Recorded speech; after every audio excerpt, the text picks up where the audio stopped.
Hello दोस्तों, स्वागत है आप सभी का एक बार फिर से इस नई वीडियो में जिसमें मैं आज आपके साथ एक स्ट्रेटेजी को डिस्कस करने वाला हूं।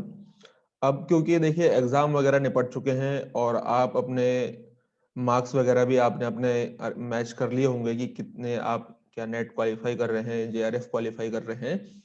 और कुछ ऐसे भी स्टूडेंट होंगे जिनका अभी इस बार कुछ हो सकता है कि स्ट्रेटेजी के कारण कुछ कमी रही हो, रिवीजन के कारण कुछ कमी रही हो, या फिर कुछ ऐसे और भी पॉइंट जो आपको ध्यान में ना रहे हों, कुछ गलतियों के कारण आप इन दोनों में से कुछ भी क्वालिफाई ना कर रहे हो। तो निराश होने की बिल्कुल भी जरूरत नहीं है। अगर आपसे कुछ गलतियां होती हैं तो गलतियों को दूर करके आगे बढ़ना ही सबसे बेहतर है। तो देखिए, सबसे आसान जो तरीका, सबसे बेहतर जो तरीका होता है एग्जाम को क्वालिफाई करने का, कि सबसे पहले एक बेहतर स्ट्रेटेजी बनाई जाए। ठीक है। तो स्ट्रेटेजी को बनाने में मैं आपकी मदद करने वाला हूं इस वीडियो के माध्यम से। एनटी यूजीसी नेट में जेआरएफ क्वालिफाई करना, ज्योग्राफी सब्जेक्ट में तो कम से कम मैं इतना समझता हूं दोस्तों कि एनटी यूजीसी नेट में ज्योग्राफी सब्जेक्ट में जेआरएफ क्वालिफाई करना कोई बहुत बड़ी बात नहीं है, बशर्ते कि आपकी स्ट्रेटेजी कितनी बेहतर है, आप एग्जाम को कितने अच्छे तरीके से समझते हैं। सारा खेल स्ट्रेटेजी का है, पढ़ने लिखने का भी गेम है। मैं बार बार हमेशा अपनी हर बार मैं ये बात मैं जरूर कहता हूं कि एग्जाम क्वालिफाई करना, चाहे कोई भी एग्जाम हो, एनटी यूजी नेट में कम से कम मैं इतना समझ रहा हूँ कि 70% देखिए जो खेल है वो आपकी स्ट्रेटेजी का है, 30% आपका जो आप पढ़ाई लिखाई करते हैं उसका गेम है। बहुत ज्यादा गेम नहीं है पढ़ने लिखने का। आप अगर बहुत ज्यादा पढ़ते हो, बहुत सारी किताबें आपके पास है, तो कोई जरूरी नहीं है कि आप एग्जाम क्वालिफाई कर जाओगे। वो क्यों? क्योंकि आपने अभी के एग्जाम से देखा होगा, अभी का जो एग्जाम हुआ है रिसेंटली, कि पासा बिल्कुल पढ़ चुका है। पहले जिस तरीके के क्वेश्चन आते थे अभी भी वैसे ही आते हैं, लेकिन उनका जो बैलेंस है वो उन्होंने चेंज कर दिया। तो वो कब क्या कैसे करके चेंजेस कर देंगे वो किसी को भी नहीं पता है ना। ना ही आपको पता है, ना किसी एजुकेटर को पता है। लेकिन बस हम अपनी एक स्ट्रेटेजी बना सकते हैं। जैसा कि मैं बार बार कहता हूं, prepare for the worst and hope for the best.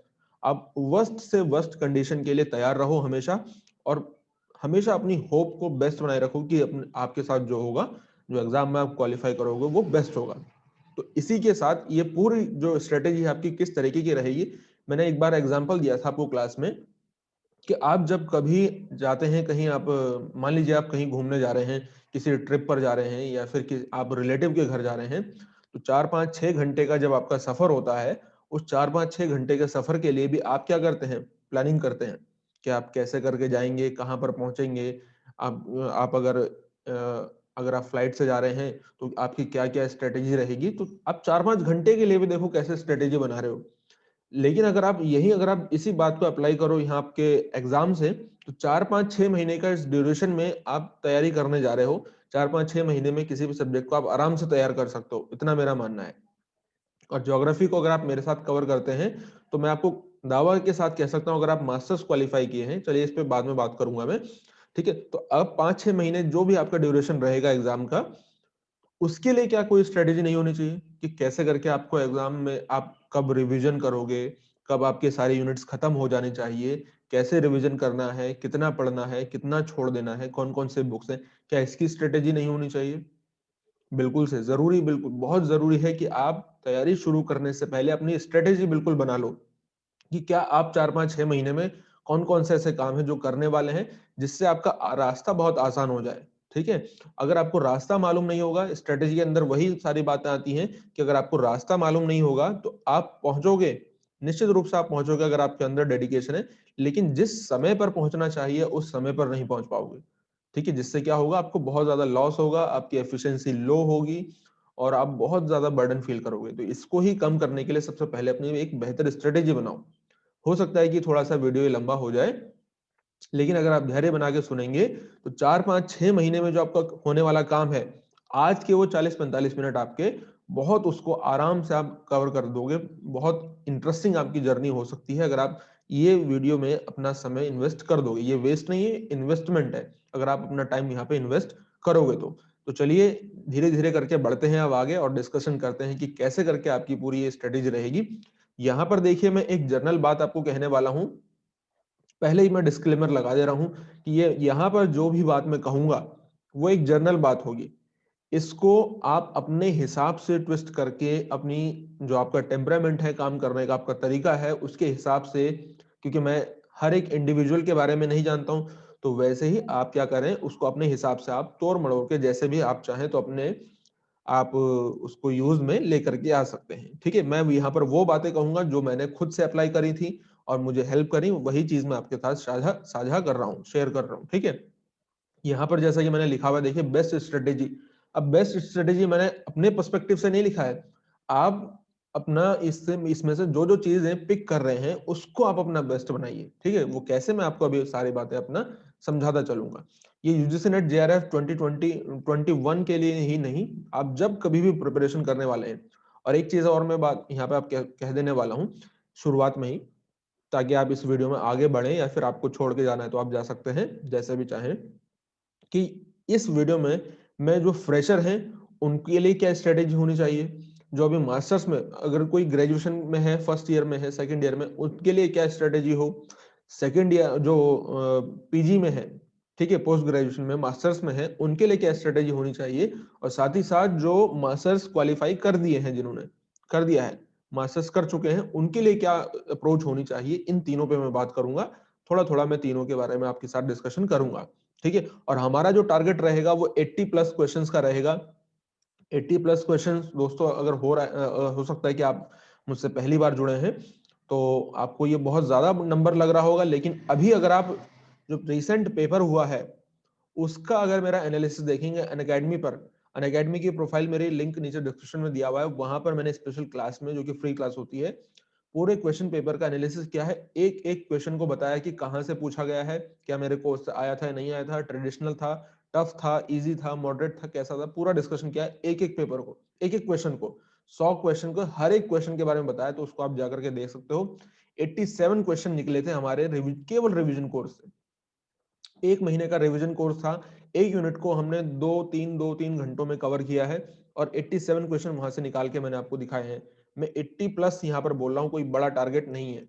80 plus question लाना कोई बड़ा टारगेट नहीं है, बस है आपकी स्ट्रेटेजी बेहतर हो। ठीक है, चाहे तो 2020 की आप बात करो, चाहे आप 22 की बात करो, 3, कभी भी आप अगर प्रिपरेशन कर रहे हैं तो आपके लिए बहुत ज्यादा हेल्पफुल रहेगी। ये मेरे द्वारा प्रस्तुत किया जा रहा है, मेरा नाम है अंकित कुमार, और मैंने अपने मास्टर्स के पहले सेमेस्टर में, एमए के पहले सेमेस्टर में, पहले अटेम्प्ट में एनटीए यूजीसी नेट क्वालिफाई किया है। तो मैं समझता हूँ कि इस एग्जाम की क्या बेहतर स्ट्रेटेजी होनी चाहिए, क्या इसकी रिक्वायरमेंट है, क्योंकि अगर आप रिक्वायरमेंट को फुलफिल नहीं करोगे तो फिर आप उतना अच्छे से परफॉर्म नहीं कर सकते हो। साथ ही साथ यहाँ पर आप देख रहे हैं अपनी स्क्रीन पर कि मैं अनअकैडमी पर भी प्लस एजुकेटर हूँ, तो आप मुझे अनअकैडमी पर प्लस पर फॉलो कर सकते हैं। अगर आप प्लस पर अनअकैडमी पर मुझे फॉलो करने के बाद प्लस ज्वाइन करना चाहते हैं तो आप मेरा रेफरल कोड ज्योग्राफी विद अंकित, जैसा यहाँ पर लिखा हुआ है एज इट इज, आप अगर आप उसको अप्लाई करेंगे तो आपको 10% का डिस्काउंट मिल जाएगा। और यहाँ से आप ये comprehensive course on geographical technique unit number 9, cartography and technique भी जिसको आप बोल सकते हैं, ज्योग्राफिकल टेक्निक का बहुत ही इंटरेस्टिंग और इजी वे में पूरा कोर्स मैंने कवर किया हुआ है। अल्टीमेट रिवीजन कोर्स, इसी कोर्स की मैं बात कर रहा हूँ जिससे हमारे 85 प्लस क्वेश्चन यहाँ से निकल के आए हैं, अभी रिसेंट जो एग्जाम हुआ है वहां से। रिवीजन कोर्स के अलावा यहाँ पर आपको पीवाईक्यू उसका कोर्स दिख जाएगा, ये सारी चीजें आप यहाँ से, बाकी ये स्पेशल क्लास है, ये फ्री क्लासेस हैं। क्विक रिवीजन की बहुत सारी, तो फ्री क्लासेस में ही आपको बहुत सारी चीजें दिख जाएंगी। देखो प्रोटोकॉल्स हैं, ऑर्गेनाइजेशन है, इरोजनल डिपोजिशनल लैंडफॉर्म है, और इंडिया के बारे में रिवीजन कोर्सेज हैं, बहुत सारी चीजें यहाँ से आपको दिख जाएंगी। ठीक है, और जैसा कि मैंने आपको बताया कि अगर आप मेरे साथ प्लस ज्वाइन करना चाहते हैं तो geography with Ankit referral code जरूर इस्तेमाल कीजिएगा, ताकि आपको 10% का डिस्काउंट मिल जाए और आप मेरे साथ बाकी एजुकेटरी क्लासेस भी देख पाएंगे। 6 से 12 महीने का आपके लिए मेरे हिसाब से रिकमेंडेड है कि आप रेफरल सब्सक्रिप्शन प्लान ले सकते हैं। ठीक है, और ये मेरा जिस ये मेरा यूट्यूब चैनल है जिस पर आप अभी देख रहे हैं वीडियोस, तो आपने अभी तक इसको सब्सक्राइब नहीं किया है तो सब्सक्राइब आप कर सकते हैं, लास्ट में कर लीजिएगा जैसे आपकी मर्जी। और वीडियो अगर अच्छा लगेगा तो लाइक का बटन भी दबा देना। बहुत सारी यहाँ पे वीडियोस हैं जो आपके लिए फ्री है एकदम, इनको आप देख सकते हैं और फायदा उठा सकते हैं। इसके अलावा मोस्ट इंपॉर्टेंट है, देखिए ये हमारा है टेलीग्राम ग्रुप। टेलीग्राम ग्रुप को ज्वाइन करना मस्ट है, क्योंकि यहाँ पर आपको मैंने अभी हमारी जो न्यू सीरीज इंडियन ज्योग्राफी की शुरू होने वाली है उसके 11 सालों के फ्री पीवाईक्यूज, जो पीवाईक्यूज है ना, उनको एक पीडीएफ में, इंडियन ज्योग्राफी के सारे पीवाईक्यूज 11 सालों के एक पीडीएफ में बना करके, ये वाला आप देख रहे हो ना, इसको, ये तो नवंबर का है, तो मैंने यहाँ पर दिया हुआ है, आप उसको डाउनलोड कर सकते हो, लिंक नीचे डिस्क्रिप्शन में है। और ये हमारा व्हाट्सएप ग्रुप है, व्हाट्सएप ग्रुप में आपको डिस्कशन से रिलेटेड हम यहाँ पर हम डिस्कशन करते हैं, तो आप ज्वाइन कर सकते हैं। ठीक है, चलिए स्टार्ट करते हैं एक एक करके।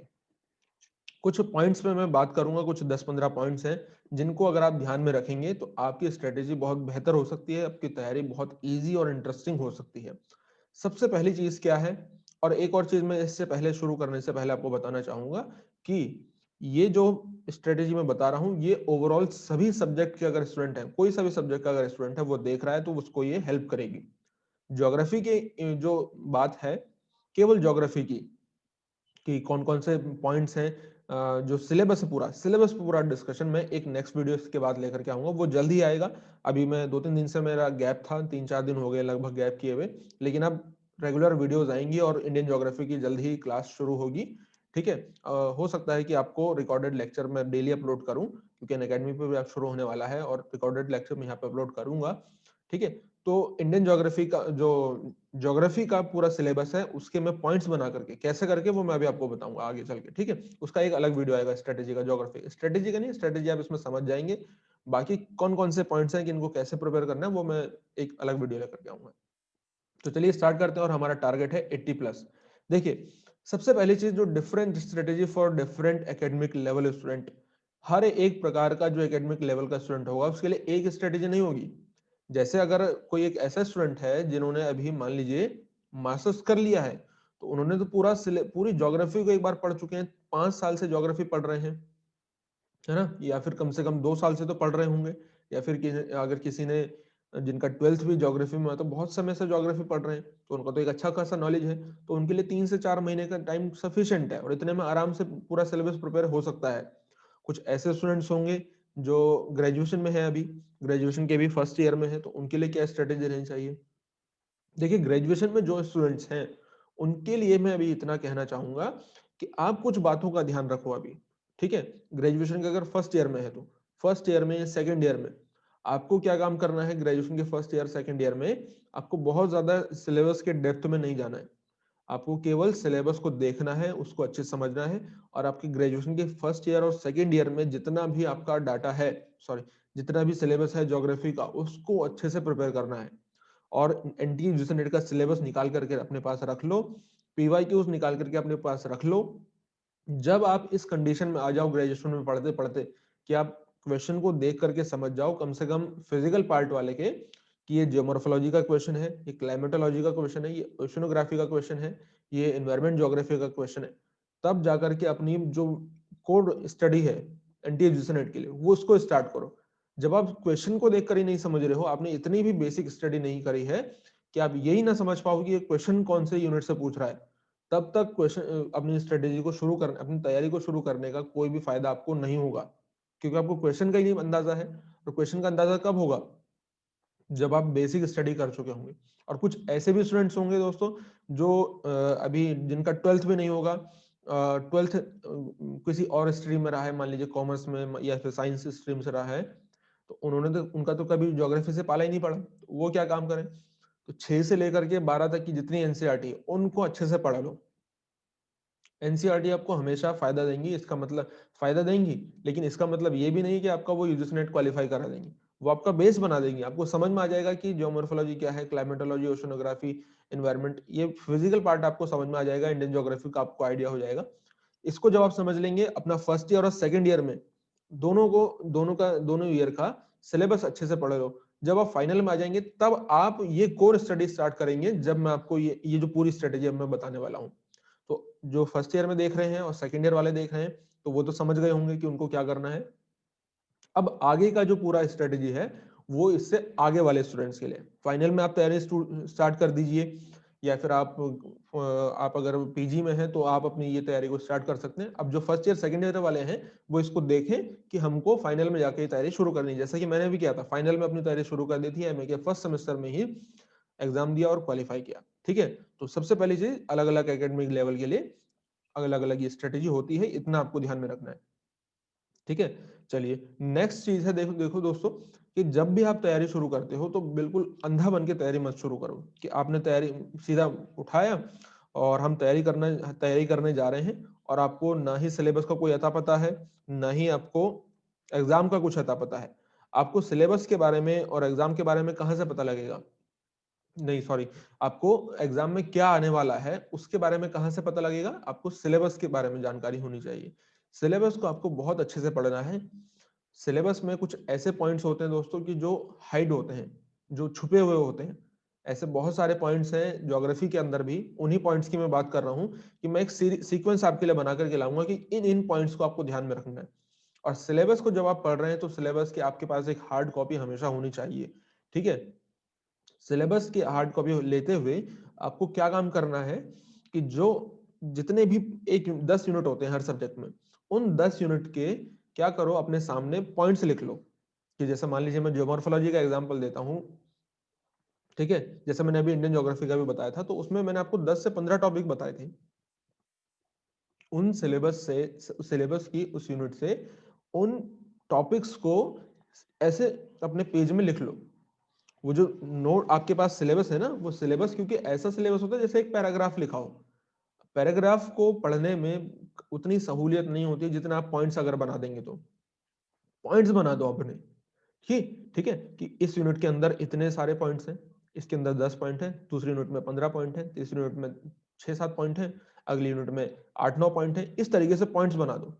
जब आप पॉइंट्स बना दोगे तो जब आप पढ़ने जा रहे होगे बुक से, तो आपको बहुत ज्यादा सहूलियत होगी कि मैंने इतने पॉइंट्स कवर कर दिए हैं, वरना अंधे अंधे धूल में लट चला रहे हो, वो वाली बात होगी। समझ रहे हो कि आपको पता ही नहीं है कि मैंने कितना कवर कर लिया है, कितना परसेंट मेरा सिलेबस रह गया है, कितना परसेंट अभी करना है। सबसे पहला काम जो करना है, सिलेबस उठाया।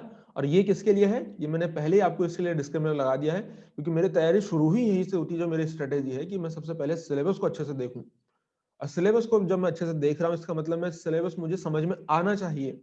और सिलेबस मुझे समझ में कब आएगा? जब मेरी एक थोड़ी सी बेसिक स्टडी हो गई होगी कि जियोमॉर्फोलॉजी क्या होता है, क्लाइमेटोलॉजी क्या होता है। अच्छा, जियोमॉर्फोलॉजी के अंदर ये टॉपिक होते हैं, मुझे पहले प्लेट टेक्टोनिक पढ़ना है, उसके बाद मुझे कुछ और टॉपिक पढ़ना है, उसके बाद मैं जाकर के इरोजनल डिपोजिशन लैंडफॉर्म पढ़ूंगा। मुझे ये समझ में आना चाहिए। ठीक है? जब मैं कोर स्टडी करने जा रहा हूँ कंपटीशन के लिए, इसका नाम ही कंपटीशन है, ऐसे नहीं कि आप इसमें 5-6 साल लगा रहे हो। इसका नाम कंपटीशन है, और कंपटीशन में आपका दिमाग हमेशा खुला हुआ होना चाहिए। समझ रहे हो? ऐसे नहीं आपको पता ही नहीं अगर समझ में कि सिलेबस कहाँ से आया है, आपको कोई पहला टॉपिक बाद में बोल दे रहा है, बाद का टॉपिक पहले बोल दे रहा है, आप लगे हुए हैं। ऐसे नहीं। सबसे पहली चीज, आपको सिलेबस अच्छे से समझ में आना चाहिए, और उसके लिए जरूरी है कि आपने ग्रेजुएशन में अच्छे से पढ़ाई करी हो, और ग्रेजुएशन में ही आपने क्या किया हो, जो बेसिक चीजें हैं उनको समझ लिया हो। इसलिए मैंने कहा कि फाइनल से कोर स्टडी आपकी शुरू होनी चाहिए।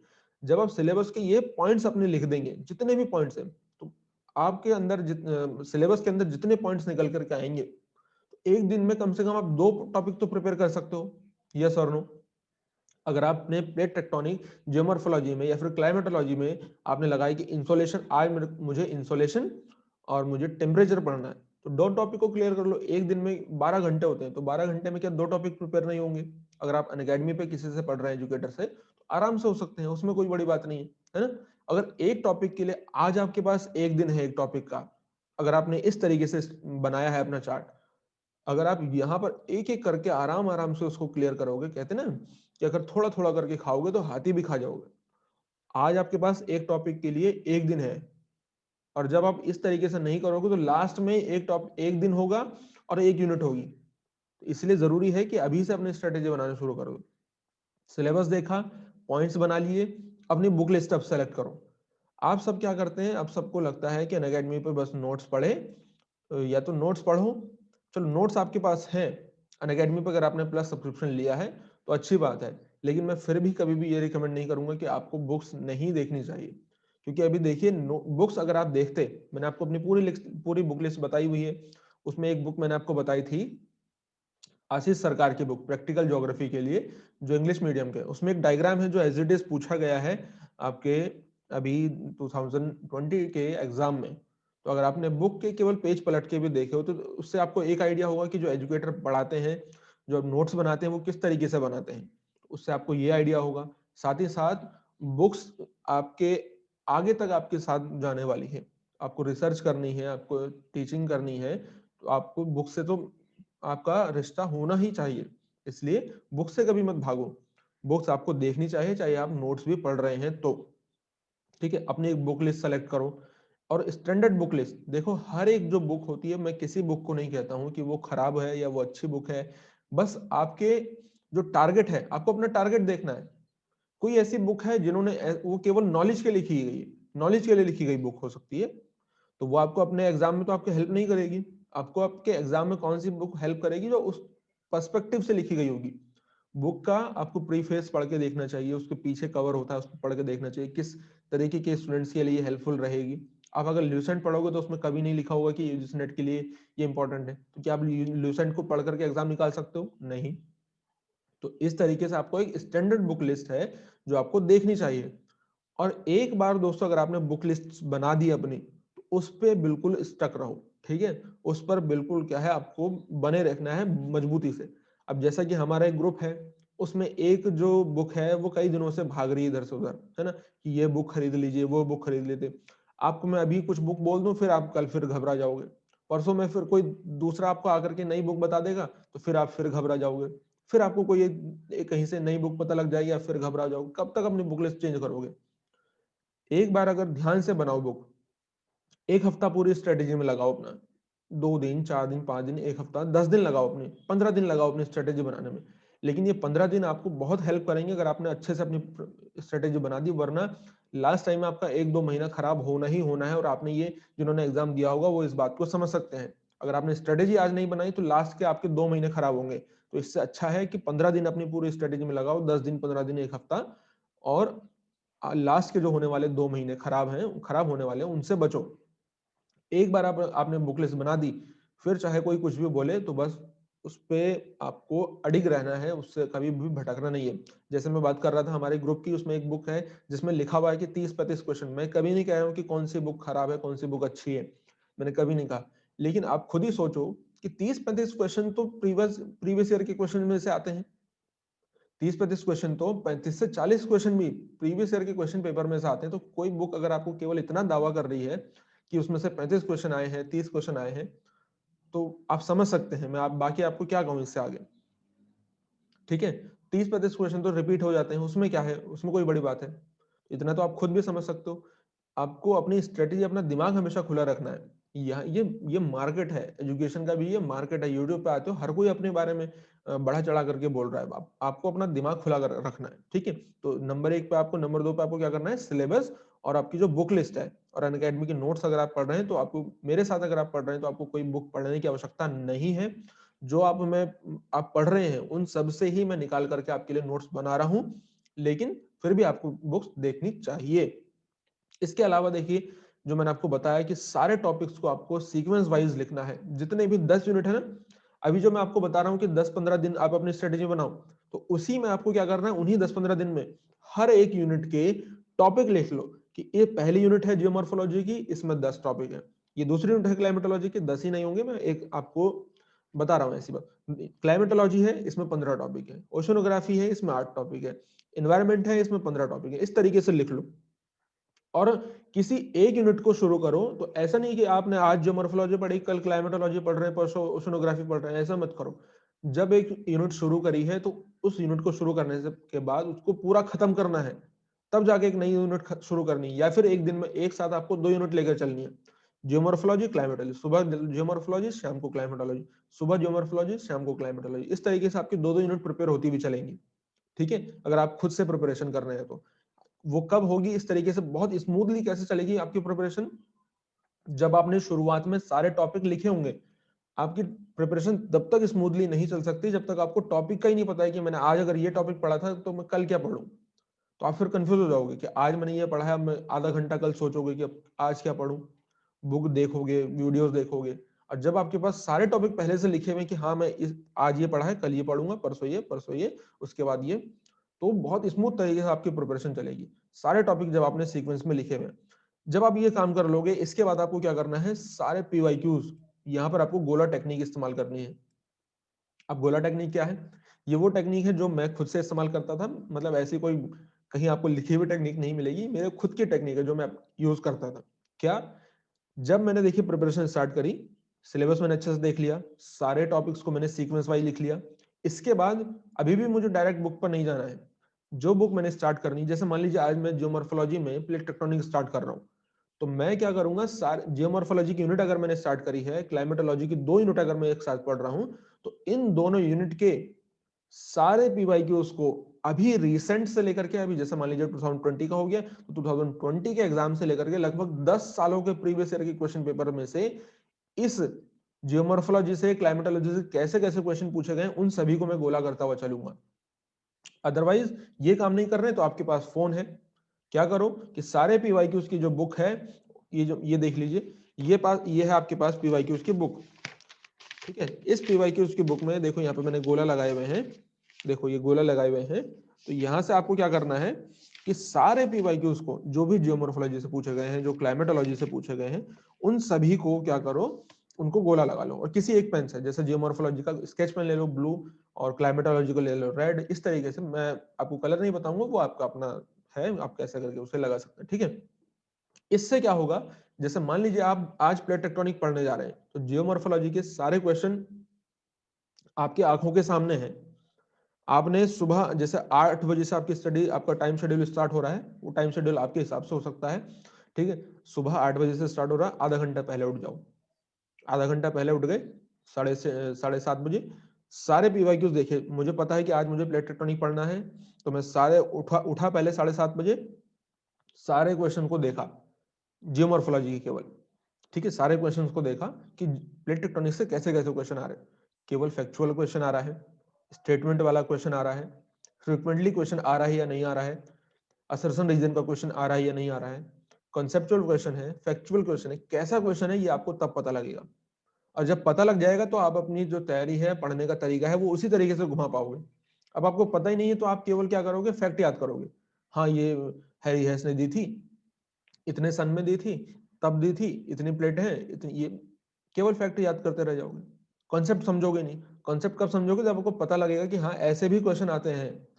जब जिन्होंने पहली बार एग्जाम दिया होता है, प्रीवियस ईयर के क्वेश्चन पेपर नहीं देखे होते हैं, जब पता लगता है वहां पे ऐसे क्वेश्चन आते हैं जैसे हमने पढ़ा ही नहीं है, तब जाकर के अपनी घर पे आकर के स्ट्रेटेजी को फिर मोड़ते हैं। और जब ये काम आपने पहले ही कर दिया होगा, सुबह उठने से पहले ही पढ़ा है, आज पढ़ने वाले हैं, तो उससे पहले सारे क्वेश्चन देखो। कल मैं कंटेंट डेप्थ पढ़ूंगा तो फिर से ये काम करूंगा, फिर परसों में शाम को मान लीजिए मैं फिर वही काम करने वाला हूं, कोई दूसरी यूनिट स्टार्ट है, तो आधा घंटा पहले आ जाओ, बैठ जाओ, और क्या करना है, और जो सारे क्वेश्चन, जैसे टेम्परेचर पढ़ना है, टेम्परेचर के सारे क्वेश्चन देखो, कैसे कैसे क्वेश्चन पूछ रहा है। कल ह्यूमिडिटी पूछ रहा है, ह्यूमिडिटी पढ़ना है, तो ह्यूमिडिटी के सारे क्वेश्चन देखो। इस तरीके से आपको करना है। ये है पीवाई की उसको अच्छे से उसको यूज करने का तरीका, ठीक है। और दूसरी चीज, जब आपकी पूरी यूनिट स्टार्ट हो जाए, पूरी यूनिट आप जब कर दें, तो फिर आपको प्रैक्टिस भी करनी है। प्रैक्टिस पे मैं अभी आऊंगा। इसके बाद आपने इतना काम कर लिया दोस्तों, तो फिर आप क्या करें, अपनी तैयारी को केवल हवा में मत चलाओ।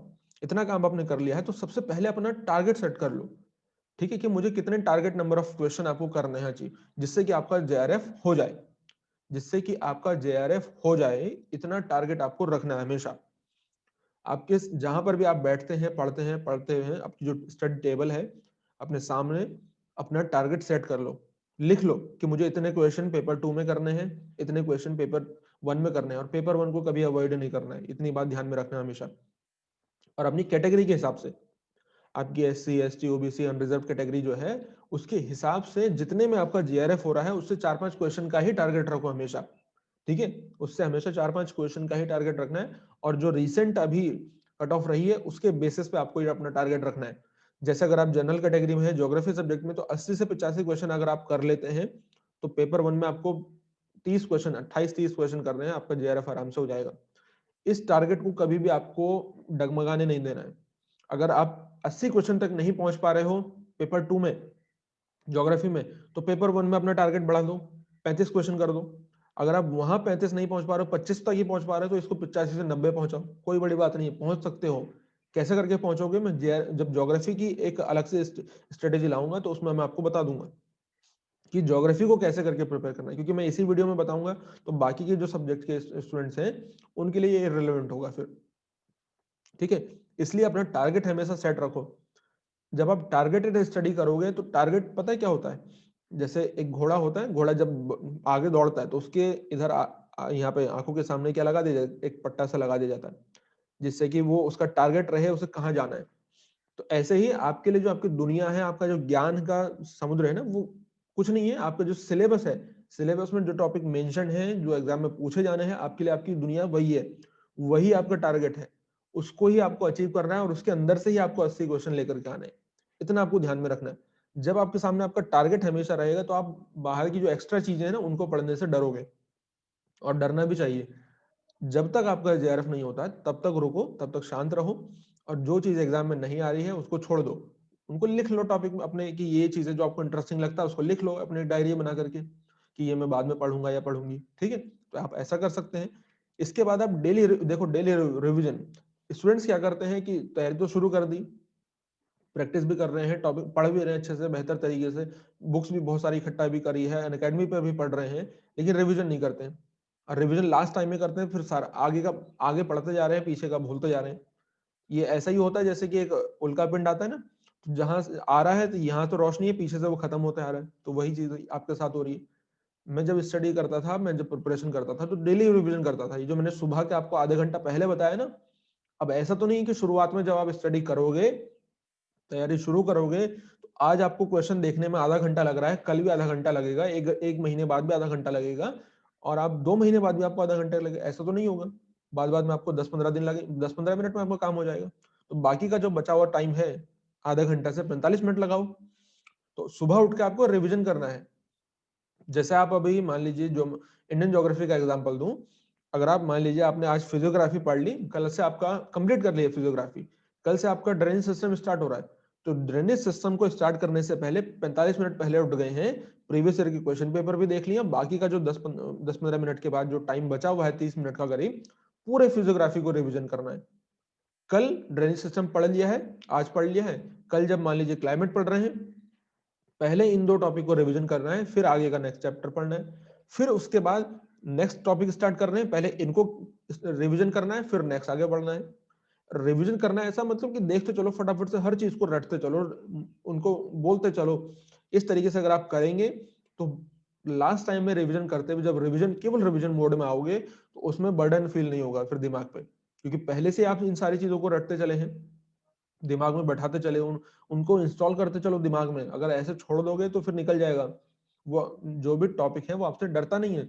इतनी बात दिमाग में बैठा लो, जो कि आपके दिमाग में अपने आप ही बैठ जाएगा। वो आपसे अगर डरता होता तो अपने आप दिमाग में बैठ जाता, डरता नहीं, उसको बिठाना पड़ेगा, इंस्टॉल करना पड़ेगा। कैसे होगा? डेली जब उससे आप मिलोगे, डेली जब उसको बोलोगे, डेली दिमाग में वो जब गूंजेगा, तब। याद नहीं होता है, लिख करके देखो, लिखो, बैठो। और इस रिवीजन में आप क्या कर सकते हैं, अपने फोन का सहारा ले सकते हैं। ठीक है, ये जो आपको अपना फोन दिखाई दे रहा है ना, ये बहुत काम की चीज है। कैसे करके इसको करोगे यूज? तो आपको क्या करना है, अगर मान लीजिए आपकी जियोमॉर्फोलॉजी की यूनिट प्रिपेयर हो गई, कंप्लीट प्रिपेयर हो गई, ठीक है, तो आपकी अब आप नेक्स्ट यूनिट स्टार्ट करने वाले हैं, तो इस पूरी जियोमॉर्फोलॉजी को अपने शब्दों में 15-20-30 मिनट में पूरा इसको रिकॉर्ड करो। और जब सोने जाते हो, सुबह उठते हो, जब कभी भी खाली समय रहता है, ट्रेवल कर रहे हो, कान में हेडफोन लगाया, पूरी ज्योमॉर्फोलॉजी आपके सामने रिवीजन हो रहा है। और क्योंकि वो आपके शब्दों में है, आपके खुद के नोट्स में है, तो आप उसको बेहतर तरीके से समझ पा रहे हो कि कहाँ पर मैंने क्या चीज लिखी है, क्यों लिखी है। सारे नोट्स आपके सामने घूम रहे हैं, रिवीजन हो रहा है, ट्रेवल भी कर रहे हैं मजे से। गाने सुन के क्या मिलेगा आपको? गाने तो एग्जाम में नहीं आएगा। 5-6 महीने अगर ये इन चीजों से अगर नाता तोड़ लोगे तो कोई बड़ी बात नहीं है। ठीक है, और आराम से रात में सोते समय भी तो क्या करते हो, खाली चैटिंग करते हो, इधर उधर टाइम वेस्ट करते हो। इससे बड़े आराम से लगाया कान में, अगर नींद भी आ गई है तो, नींद भी दोस्तों अगर आ रही है तो दिमाग कभी नहीं सो रहा है, दिमाग फिर भी चालू है, तो दिमाग में तो वो चीज जारी है ना।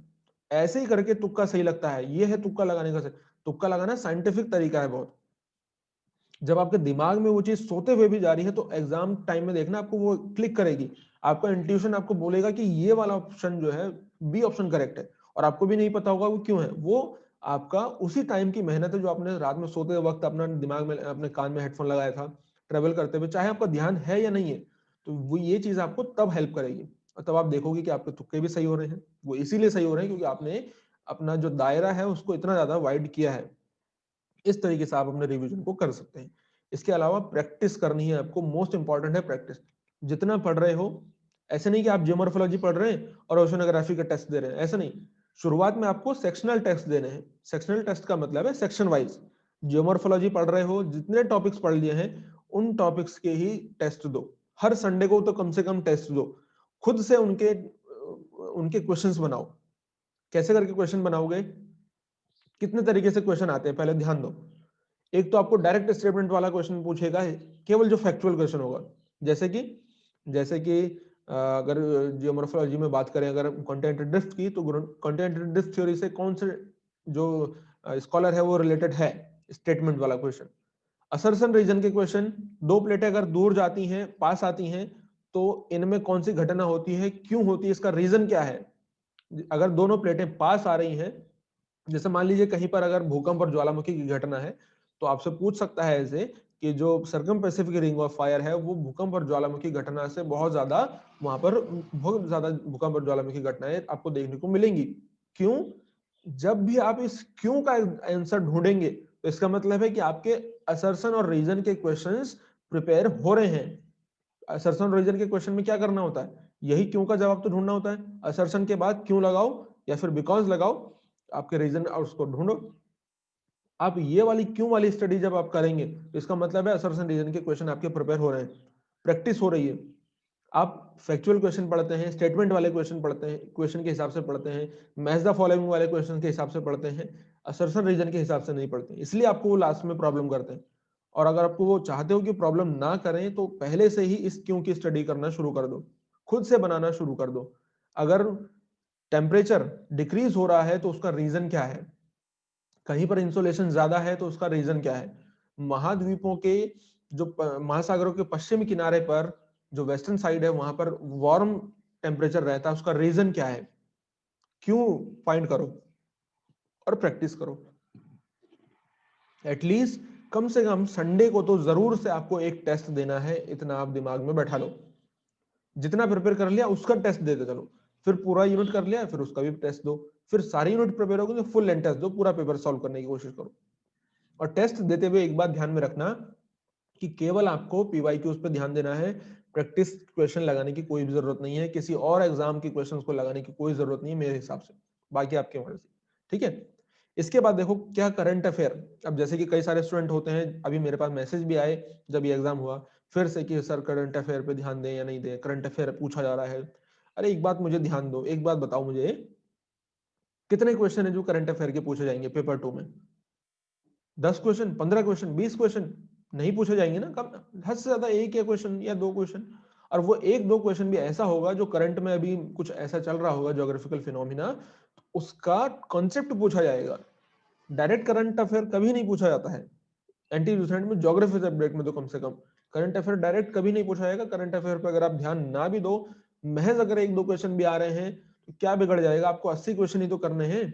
20 क्वेश्चन उन्हीं ऐसे स्टूडेंट्स के लिए होते हैं जिनको भटकाना होता है, जिनको नेट जेआरएफ नहीं देना है। अगर उनको जेआरएफ दे दिया तो वो भटक जाएंगे और फिर जेआरएफ का जो फल मिलने वाला है वो भी सरकार को नहीं देंगे अच्छे से। तो ऐसे स्टूडेंट को भटकाने के लिए कुछ क्वेश्चन आउट ऑफ सिलेबस होते हैं, एक दो तीन, महज दो, महज तीन, इससे ज्यादा नहीं। तो वो उन्हीं में भटक के रह जाते हैं। और कुछ क्वेश्चन 10-15 ऐसे होते हैं हर बार, 10 से 15-20 क्वेश्चन जो किसी को समझ में नहीं आते, उतना चलता है। लेकिन 80 क्वेश्चन तो है ना जो इजी टू मॉडरेट है, वो तो आपको जेआरएफ नहीं रोक रहे हैं। उन पर ध्यान दो, बजाय उन पर ध्यान देने के आप ध्यान देते हो केवल 10 से 15 क्वेश्चन पे जो किसी से सॉल्व नहीं होंगे, और वो तो आपका जेआरएफ नहीं रोक रहे हैं। खुद से सोचो तो क्यों ऐसी चीजों पे ध्यान दे रहे हो। तो इनको छोड़ दो और आगे बढ़ो, बाकी आपकी मर्जी है, मैंने आपको बता दिया। ठीक है, इसके बाद देखो जो इंपॉर्टेंट चीज है वो क्या है, अपना टाइम टेबल मेंटेन करो, डेली का, वीकली का, मंथली का। अगर आप टाइम टेबल मैनेज अपना नहीं करोगे, तो अगर आपने आज आपको टाइम टेबल मैनेज करने की आदत नहीं है तो लास्ट टाइम में ये आपको बहुत प्रॉब्लम क्रिएट करेगी। आप अगर ग्रेजुएशन के फर्स्ट ईयर सेकंड ईयर में, तो अभी से कि आज मुझे ये मेरा दिन का टारगेट है, सबसे पहले दिन के टारगेट होने चाहिए कि आज मुझे क्या करना है, मुझे ये 2 टॉपिक क्लियर करने हैं, आज मुझे क्या करना है, मुझे 3 टॉपिक क्लियर करने हैं, इस तरीके से।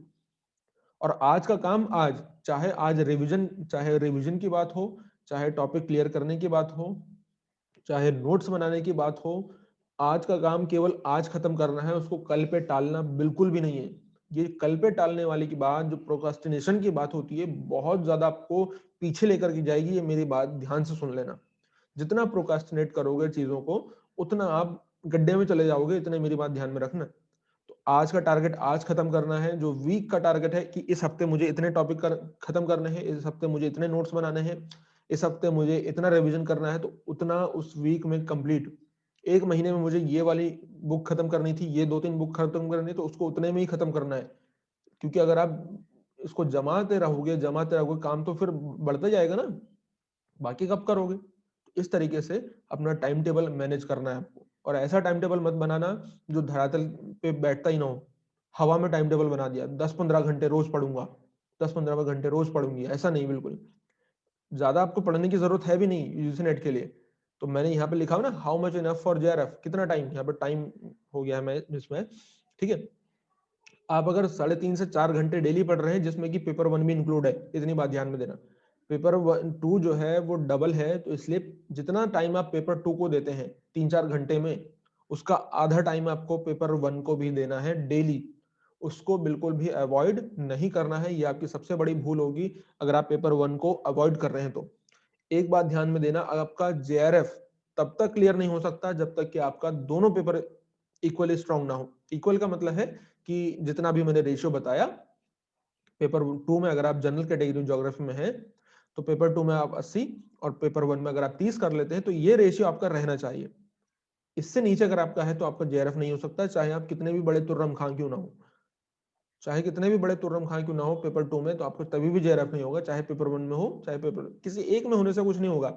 दोनों आपको कम से कम आपको प्रिपेयर करना पड़ेगा, तब जाके होगा। इसलिए पेपर 1 को अवॉइड करना बेवकूफी होगी, ठीक है।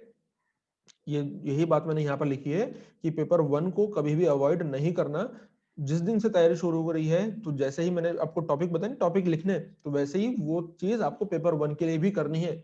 जो बात मैं अभी तक आपको केवल पेपर 2 के लिए बोलता हुआ आ रहा हूँ, तो वो पेपर 1 में भी आपको अप्लाई करना है, ये अंडरस्टूड बात है, ठीक है। इस बात को आपको समझना है, मुझे इतने बड़े आप हैं, आपको समझाने की जरूरत नहीं है, ठीक है। इसके बाद है, देखो इस तरीके से आपको पढ़ना है पूरे चीजों को। अब वो जमाना गया कि जब आप 4-5 यूनिट को प्रिपेयर करते थे और 60-65 क्वेश्चन करके अपना आराम से जेआरएफ ले लेते थे, यही चीज आप पेपर 1 में करते थे। अब वो जमाना गया। इस बार का पेपर देखोगे आप, तो कुछ ऐसे टॉपिक्स भी उठा दिए गए हैं जिनकी कभी भी संभावना नहीं होती थी। जैसे मोड का क्वेश्चन, मोड कभी नहीं पूछा गया बहुलक इतने डेप्थ से। और जो आपका डीआई है, पेपर 2 में कभी नहीं पूछा गया। ग्लोबलाइजेशन बहुत एक बर्निंग टॉपिक था, और हमेशा हर किसी को इस बात का ये अंदाजा रहता है कि जो इंडियन ज्योग्राफी है उससे 20 क्वेश्चन तो कम से कम पूछे जाएंगे, तो ऐसा नहीं हुआ। इसका मतलब है हर एक टॉपिक को ऐसा करना है आपको कि उसको एवरेज लेवल तक कम से कम प्रिपेयर करके ले जाना है। और एवरेज लेवल तक अगर आपने हर एक टॉपिक को प्रिपेयर किया तो कम आप 80 क्वेश्चन आराम से कर लोगे, क्योंकि क्वेश्चन एवरेज लेवल के ही आते हैं, बस आपको उनका कवरेज आपका नहीं होता है। आप क्या करते हैं, टॉपिक में यूं ऐसे डेप्थ में जाने की कोशिश करते हैं कि एक टॉपिक में मुझे महारथी बन जाना है, इस तरीके से डेप्थ में जाना है, लेकिन नहीं। आपका जो नॉलेज का दायरा है, आपको उस दायरे को बढ़ाना है, इस तरीके से उस दायरे को बढ़ाना है, बहुत डेप्थ में नहीं जाना है, समझ रहे। ये काम आपको नहीं करना है, आपको ये काम करना है, अपने अपना दायरा बढ़ाओ। जितना दायरा आपको बड़ा होगा उतने आसानी से आप उसको क्लियर कर लोगे, ठीक है। इसके बाद देखो, जो पहली बार जिन्होंने ये वाला एग्जाम दे दिया है, जो एक बार रिवाइज कर चुके हैं चीजों को, जो एक बार पढ़ चुके हैं, सारे टॉपिक को कवर कर चुके हैं, उनके लिए ये टिप्स है कि मिनरल के डाटा, सेंसस का डाटा, अभी आप बोलोगे कि सेंसस का डाटा तो अभी पूछा ही नहीं गया, तो क्या करें, कर लो याद। कोई आपको उसमें नहीं देगा, आपको ये नुकसान तो नहीं देगा। अगर पूछा गया कभी, तो फिर आप उसमें वहां पर क्या करोगे, उसको गलत करके आ जाओगे। इसलिए अभी अच्छा है कि जो मिनरल का डाटा है, सेंसस का डाटा है और एग्रीकल्चर का डाटा है, उसको अभी से याद करना शुरू कर दो। क्योंकि एग्जाम में जियोग्राफी में ये 3 डाटा है जो पूछे जाते हैं, मिनरल, सेंसस और एग्रीकल्चर। इसका डाटा आप आज से उसको लिख करके और रिवीजन करना शुरू कर दो। थोड़ा थोड़ा 5-5, 10-10 चीजें करके आज से याद करोगे तो एग्जाम तक बहुत आसानी से याद हो जाएगा। तो इसको आप अभी से याद करना शुरू कर देंगे, मेरा ऐसा मानना है, ठीक है। इसके बाद खुद की देखो स्ट्रेटेजी बनाओ। जो चीज मैंने आपको पूरी बात कही है ना, इसमें से जो जो चीजें आपको सही लगती हैं कि आपके लिए ये कारगर सिद्ध होंगी, उनको फॉलो करो। बाकी अपने तरीके से अपनी खुद की स्ट्रेटेजी बनाओ। कोई अगर बोल देगा कि मेरी स्ट्रेटेजी ये है, और मान लीजिए कल उसने खुद ही बदल दी, आप किसी एजुकेटर के साथ आप क्या करते हैं, आप किसी एजुकेटर के साथ जुड़ते हैं। आप अनअकैडमी पे जो स्टूडेंट प्लस पर पढ़ते हैं, तो वो क्या सोचते हैं कि ये अनअकैडमी है, मान लीजिए ये अनअकैडमी है, ठीक है। अनअकैडमी में जो पढ़ाने वाले टीचर हैं, ये उनकी स्ट्रेटेजी है। और आपका क्या रहना है कि ये आपका चीज है, आप अनअकैडमी से जुड़े हुए हैं और आप अनअकैडमी पर यहाँ पे डिपेंडेंट हो जाते हैं पूरे। लेकिन असल में क्या आपकी स्ट्रेटेजी होनी चाहिए कि आपका सोचने का तरीका ये होना चाहिए कि ये मेरी पूरी स्ट्रेटेजी है, इसमें मुझे इतना अनअकैडमी हेल्प करेगी, इतनी मेरी बुक्स हेल्प करेंगी, इतना मुझे रिवीजन करना है, इतना मुझे बाहर जो इंटरनेट से सोर्स होगा मेरा, ये मेरा यूट्यूब का सोर्स होगा, इसमें अनअकैडमी मेरा ये पार्ट है। अनअकैडमी आपकी स्ट्रेटेजी का पार्ट होना चाहिए, चाहे आप उसमें प्लस स्टूडेंट क्यों ना हो, स्ट्रेटेजी आपका पार्ट होना चाहिए। बल्कि आप क्या करते हैं, इसके बजाय आप क्या करते हैं, आप अनअकैडमी के पार्ट बन जाते हैं। आपको अनअकैडमी का पार्ट नहीं बनना है, आपको अनअकैडमी अपनी स्ट्रेटेजी में आपको अपना पार्ट बनाना है उसको। अपनी इस वाली आपको इस कंडीशन में आना है। जिस दिन आप इस कंडीशन में आ जाओगे कि आप अपनी स्ट्रेटेजी के अंदर हर एक चीज को यूज कर रहे हैं, कैसे अपनी स्ट्रेटेजी के अंदर, उस दिन आप सही डायरेक्शन में जा रहे हो। अगर आप ये सोच रहे हो कि अनअकैडमी पर पूरी तरीके से आप डिपेंडेंट हो जाओ, जैसा उसमें कराया जाएगा हम वैसा करेंगे, तो ये बहुत गलत तरीका है। मैं भी अनअकैडमी पढ़ा रहा हूँ, लेकिन फिर भी मैं आपको ये नहीं बोलूंगा कि आप अनअकैडमी पूरी तरीके से डिपेंडेंट हो, मुझ पर डिपेंडेंट हो या किसी भी एजुकेटर पर आप डिपेंडेंट हो कभी भी। उनके नोट्स को कैसे यूज करना है अपनी स्ट्रेटेजी के अकॉर्डिंग, वो आपको हेल्प करेगा। क्योंकि जैसे ही यहाँ पर कोई, मान लीजिए किसी एजुकेटर के साथ जुड़े थे, उन्होंने कैसे करके वो, मान लीजिए कुछ भी हो सकता है, कभी भी वो कोर्स बंद हो गया अनअकैडमी की, आप कुछ भी प्रॉब्लम हो सकती है, मैं इस बात पे नहीं जाऊंगा।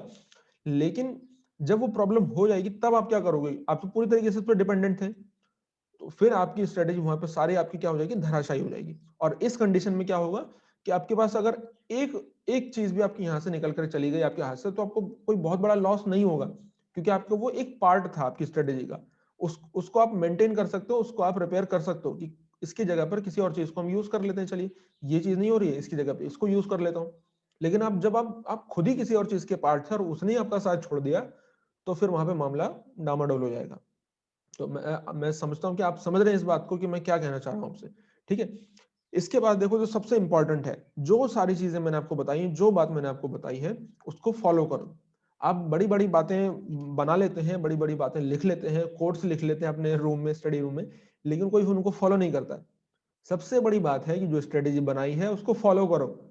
जब तक फॉलो नहीं करोगे तो तब तक कुछ नहीं होगा। चाहे कितनी बड़ी बात लिख लो, चाहे आपके दिमाग में कितनी बड़ी बड़ी बातें चल रही हो, उसको फॉलो करना पड़ेगा। जो फॉलो करेगा वही आगे बढ़ेगा, जो केवल सोचता रहेगा वो सोचता ही रह जाएगा, उसको ख्यालों में उसके जेआरएफ आएगा। सच में जेआरएफ चाहिए तो उसको फॉलो करना सीखो। डेडिकेशन, कंसिस्टेंसी और सेक्रीफाइस, ये तीन चीजें हैं जो आपकी जिंदगी में आपको कहीं भी किसी भी ऊंचाई तक पहुंचा सकती हैं। आपको कंसिस्टेंट रहना है अपनी तैयारी के दौरान। आज पढ़ा है, कल नहीं पढ़ा, 2-3 दिन बाद गैप करा, फिर परसों पढ़ा, 10-15 दिन का गैप करा, फिर पढ़ा, ऐसा नहीं करना है। कंसिस्टेंट रहना है। रोज अगर 4 घंटा पढ़ना है तो रोज 4 घंटा। आप ऐसा टाइम टेबल बना रहे हो कि आज तो मैं 10 घंटे पढ़ूंगा, 4 दिन का गैप, 15 घंटे पढ़ लूंगा, फिर 5 दिन का गैप, वो गलत चीज है। कछुए की चाल से चलो, आराम से अपनी मंजिल तक पहुंच जाओगे। डेडिकेटेड रहो अपने टाइम टेबल के लिए, उसके लिए चाहे कुछ भी सेक्रीफाइस आपको करना पड़े, कुछ भी, एनी हाउ, तो आपको वो क्लियर करना है तो करना है। आपका जब तक आज का डेली का टारगेट कंप्लीट नहीं होता है, तो आपको तब तक नींद नहीं आनी चाहिए, उसको 12 बजे, रात 12 बजे होने से पहले खत्म करना है। इतना आपके अंदर डेडिकेशन होना चाहिए। और उसके लिए आपको चाहे घूमना फिरना, शादी ब्याह, पार्टी, बर्थडे पार्टी, कुछ भी छोड़नी पड़े तो आप छोड़ सकते हैं। इस भाव में जिस दिन आप हैं, उस दिन से आप जब शुरू करेंगे, तो आप आराम से निश्चित रूप से 3-4-5 महीने में, 5-6 महीने बहुत है किसी भी सब्जेक्ट को पढ़ने के लिए। 5-6 महीना बहुत होता है किसी भी सब्जेक्ट को पढ़ने के लिए। मैं दोबारा बोल रहा हूँ, अगर आप इस तरीके से प्रिपरेशन करोगे तो ये जो मैंने स्ट्रेटेजी बताई है, आई होप कि आपको इससे कुछ ना कुछ हेल्प मिली होगी। और लास्ट में आपको जाते जाते मैं एक छोटी सी आपको एक बात बताना चाहूंगा। आपने स्पेस हबल टेलीस्कोप का नाम सुना होगा, ज्योग्राफी स्टूडेंट है जो, हबल टेलीस्कोप का आपने नाम सुना होगा। जितने भी आप अगर जाएंगे, आप यूनिवर्स के, गूगल पर यूनिवर्स के पिक्स सर्च करेंगे, इमेज करेंगे, हमारी मिल्की वे की पिक्स जो है सर्च करेंगे, ये सारी चीजें कौन देता है, तो एक टेलीस्कोप है जो हबल टेलीस्कोप। जितना भी ब्रह्मांड की हमने स्टडी करी है, तो वो किसके बेसिस पे, कितनी दूर तक हम देख पाए हैं, किसके बेसिस पे, जो हबल टेलीस्कोप है उसके बेसिस पे। उससे ही हमने पूरे यूनिवर्स को देखा, ब्लैक होल को देखा, बाकी जो और भी चीजें हैं, जो सेलेस्टियल बॉडीज है हमारे ब्रह्मांड में, इतने लाखों जो दूर है, हमने देखा अगर, वो किसकी मदद से, हबल टेलीस्कोप की मदद से। और नासा ने जब देखो उसको लॉन्च किया था, उस समय पर जानते हो कि क्या हुआ, उसमें 1 लाख करोड़ रुपए का उसमें इन्वेस्टमेंट हुआ था। 1 लाख करोड़ रुपए का इन्वेस्टमेंट मायने रखता है ये रकम, ठीक है।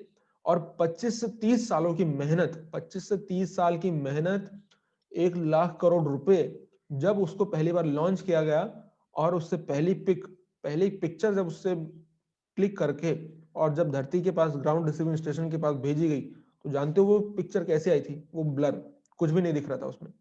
क्यों? क्योंकि उसमें जो एक लेंस लगता है, वो लेंस उसको जब उसकी वार्निश की जा रही थी, उसकी जो उसको जब घिसाई की जा रही थी, तो वो कुछ थोड़ा सा ज्यादा घिस गया था।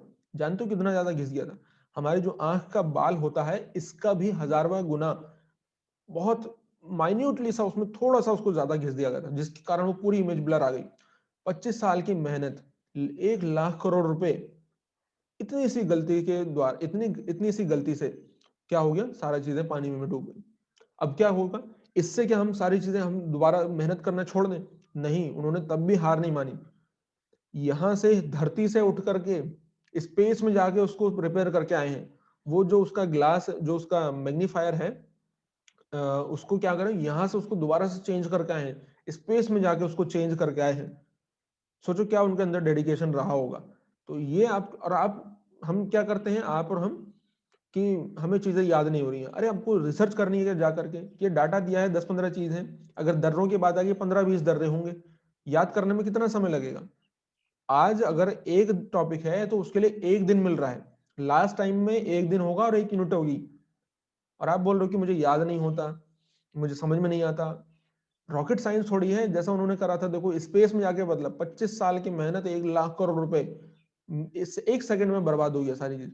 लेकिन अगर वो वहीं पर हताश होकर बैठ जाते, तो सारी चीजें वहीं पर खत्म हो जाती और पूरी दुनिया में मजाक बन के बैठ जाते। और आज का समय यह है कि सारी चीजें जो हमारी स्पेस से रिलेटेड जितनी भी स्टडी होती है, हबल टेलीस्कोप का उसमें बहुत ज्यादा रोल होता है। अब उसका, हालांकि अब वो उसकी जगह दूसरा एक टेलीस्कोप लेने आ रहा है, लेकिन अभी तक उसकी इंपॉर्टेंस उतनी बनी हुई है। तो इससे हमें ये सीख मिलती है कि देखो जिंदगी में फेलियर्स आते हैं। फेलियर्स का मतलब क्या है कि हमसे कुछ गलती हुई होगी, हो सकता है आपकी स्ट्रेटेजी में कोई कमी हो, तभी तो जाके आपका एग्जाम नहीं निकला होगा।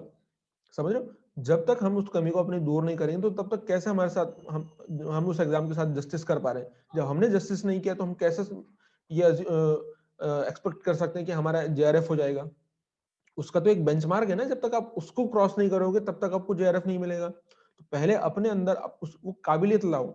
जिस दिन काबिलियत आ जाएगी तो सक्सेस अपने आप आएगी। समझ रहे? तो आई होप कि आपको इस सेशन से कुछ ना कुछ सीखने को मिला होगा, आपकी स्ट्रेटेजी को बेहतर बनाने को मिला होगा।